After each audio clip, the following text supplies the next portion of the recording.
कि उनको experts guide करें, उनको जो है ना जो सीनियर लोग हैं जो काम कर रहे हैं, ख़ास तौर पे ऐसे लोग होंगे उस पूरे इवेंट में कि जो ऑलरेडी बड़े प्रोजेक्ट्स चला रहे हैं, ऐसे लोगों को यहाँ पर लाया जाएगा और ये वो लोग गाइड करेंगे। और बचने वाली नहीं है, कभी वो खड़ी नहीं हो पाएगी, कभी कुछ बोल नहीं पाएगी, पर आप खुद देख सकते हैं कि रश्मि हमारे बगल में खड़ी हुई है। So thanks to AMP। कि हर इंसान ने कुछ ना कुछ टाइम अपना वॉलंटियर करना चाहिए, कुछ ना कुछ जो है ना टाइम का कंट्रीब्यूशन करना चाहिए। देखिए पैसा वैसा कोई इशू नहीं है, आप अच्छा काम करेंगे, आपको मदद करने के लिए लोग आगे आते हैं। प्रोजेक्ट होता है NGO कनेक्ट, जिसमें हम लोग अलग अलग ऑर्गेनाइजेशंस को साथ में कनेक्ट करके काम करते हैं मुल्क के अलग अलग हिस्सों में। आइडिया ये है कि इन ऑर्गेनाइजेशंस को ट्रेन किया जाए, गाइड किया जाए, इनकी मदद ली जाए प्रोजेक्ट एग्जीक्यूशन में, डिस्ट्रिक्ट प्लेसेस पे, तालुका प्लेसेस पे, छोटे शहरों में।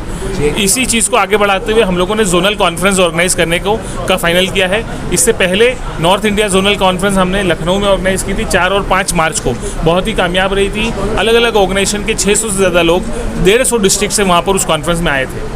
इसी तरह की कॉन्फ्रेंस हम लोग east India NGO conference organise करने जा रहे हैं 9 और 10 सितंबर को, 9th and 10th September of this year. यहाँ पर आपके शहर कोलकाता में हम ये कॉन्फ्रेंस ऑर्गेनाइज करेंगे और इसमें सारे ईस्टर्न इंडिया के स्टेट्स और सारे नॉर्थ ईस्ट के states, West Bengal, Orissa, Jharkhand, Bihar, Assam and all other north eastern states, यहाँ से तकरीबन मुझे लग रहा है कि 600 के करीब डेलीगेट्स आएंगे पूरे इन तमाम हिस्सों से। कोशिश होगी कि उनको एक्सपर्ट्स गाइड करें, उनको जो है ना जो सीनियर लोग हैं जो काम कर रहे हैं, ख़ास तौर पर ऐसे लोग होंगे उस पूरे इवेंट में कि जो ऑलरेडी बड़े प्रोजेक्ट्स चला रहे हैं, ऐसे लोगों को यहाँ पर लाया जाएगा और ये वो लोग गाइड करेंगे। फिर आपका बोलता हूँ। भारत इतना बड़ा देश है, जिस तरह से इनके काम कर रहे हैं, क्या लगता है कि आने वाले वक्त में और तेजी से काम करेंगे? बिल्कुल करेगी तेज़ी से इंशाल्लाह। ये हम लोगों का एकदम अज़्म मुसम्मम है, आप यूँ कह सकते हैं पक्का इरादा है कि हर डिस्ट्रिक्ट तक पहुंचना है, हर तालुका तक पहुंचना है। और इंशाल्लाह मैंने कहा कि हम लोग जो है कुछ इनिशिएटिव्स तो हमारे ऐसे हैं कि आने वाले 10 सालों में हम हर घर तक पहुंचेंगे इंशाल्लाह, और हर बच्चे को जो है ना उसका कहीं ना कहीं बेनिफिट देने की कोशिश करेंगे, स्पेशली एजुकेशन और एम्प्लॉयमेंट के डोमेन में। कोलकाता के अलावा पूरे दूसरे को जॉब में हेल्प करने का काम शुरू किया। कोई बहुत ऑर्गेनाइज नहीं थी वो एक्टिविटी, लेकिन एक दूसरे को हेल्प करना, जॉब दिलाने मदद करना। जब उसमें थोड़ी थोड़ी कामयाबी मिलने लगी तब उसको हमने ऑफिशियल प्रोजेक्ट बनाया और फिर उसमें जो है HRs को कनेक्ट करना, HR प्रोफेशनल्स को कनेक्ट करना, उनकी रिक्वायरमेंट्स को एक दूसरे के साथ शेयर करना, इस तरह बात आगे बढ़ती गई। फिर हमने जॉब फेयर ऑर्गेनाइज़ किया, जॉब ड्राइव ऑर्गेनाइज़ किया। वो ऑर्गेनाइज़ करते वक्त महसूस हुआ कि बच्चे ट्रेंड नहीं हैं, इनको बेसिक स्किल्स की कमी है, तो एम्प्लॉयबिलिटी स्किल प्रोग्राम शुरू किया हम लोगों ने। मज़ीद आगे बढ़े तो स्किल ट्रेनिंग की बहुत सारे गवर्नमेंट के इदारे हैं, कॉर्पोरेट के इदारे हैं, उनमें बच्चों को भेजना शुरू किया फ्री ट्रेनिंग्स के लिए। तो ये सिलसिला इस तरह से एक के बाद एक चलता गया, सीखते गए और आगे बढ़ाते गए।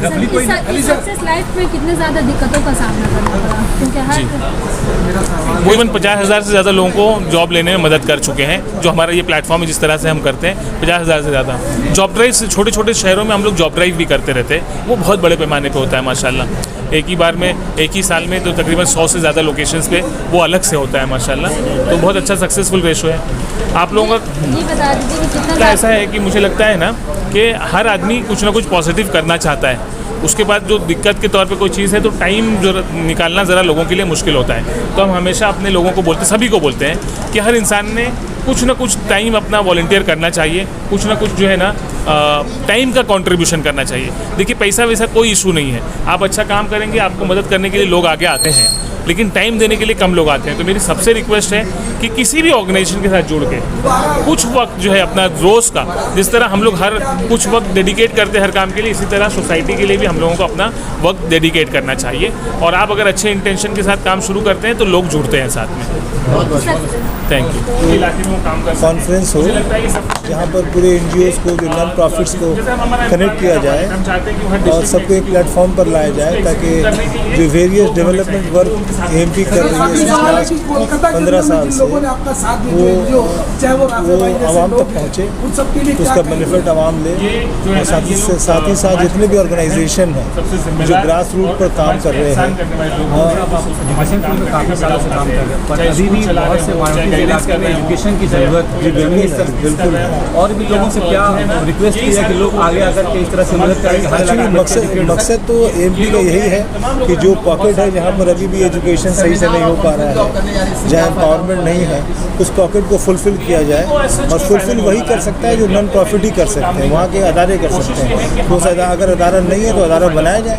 एएमपी जिस तरह काम कर रही है, क्या और ज़रूरत है तेज़ी से काम करने की? नहीं, काम के ये हमारे पास हमेशा वक्त भी, time is very big factor. हमें बहुत तेज़ी के साथ काम करना पड़ेगा और टाइम बाउंड काम करना पड़ेगा। ऐसे इलाकों को आइडेंटिफाई करना होगा जहाँ जिस पॉकेट पे अभी भी एम्पावरमेंट नहीं है, एजुकेशन नहीं पहुँची है, वहाँ पर एमपी बहुत बड़ा काम कर सकते हैं। एक प्लेटफॉर्म बन चुका है, MP has become a big platform, जहाँ पर एनजीओ के, और वो सबसे अच्छा चीज़ है कि वो एमपी हर जगह कुछ नहीं करना चाहिए, वो उस नॉन प्रॉफिट को कनेक्ट करना चाहती है जो लोग वहाँ कर रहे हैं, उसको एम्पावर करना चाहती है, उसको सपोर्ट करना चाहती है, उसके पार्टनरशिप में काम करते हैं। इससे बड़ा इम्पैक्ट क्रिएट होगा। कि आपने तो बहुत कुछ सुना, पर हकीकत क्या है नहीं है ये मुझे नहीं पता, पर मुझे इतना पता है कि जब रश्मि का फटाल एक्सीडेंट हुआ, जहां उसका सर पूरा देखिएगा फट गया था, ब्रेन फ्रैक्चर हो गया था, चेहरा फेरा कैसा हो गया था, तो 3 महीना जहां तक वो रश्मि हॉस्पिटलाइज थी, कोमा में पड़ी हुई थी, तो उस टाइम एएमपी ने इस रश्मि को, कलकत्ता की रश्मि को, राजा बाहर की रश्मि को 1,25,000 रुपया दिया था, जबकि उस टाइम 25 रुपया भी बहुत बड़ी रकम थी उसके लिए। और जहां हम सबको ये सोच चुके थे कि रश्मि और बचने वाली नहीं है, कभी वो खड़ी नहीं हो पाएगी, कभी कुछ बोल नहीं पाएगी, पर आप खुद देख सकते हैं कि रश्मि हमारे बगल में खड़ी हुई है।